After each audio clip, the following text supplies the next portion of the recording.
જય માતાજી મિત્રો, આજે આપણે બનાવીશું વધેલી રોટલીમાંથી રોટલીનું શાક।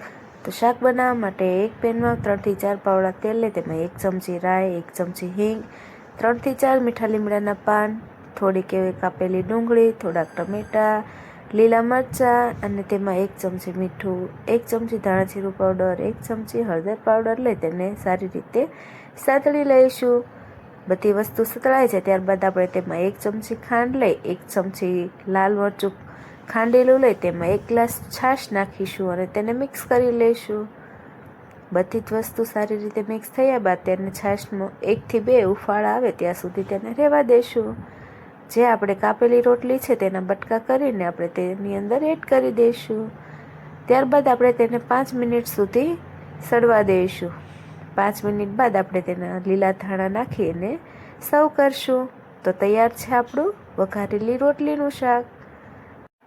જો તમને મારી ચેનલ ગમી હોય તો લાઈક કરો, શેર કરો અને સબસ્ક્રાઈબ કરવાનું ભૂલશો નહીં।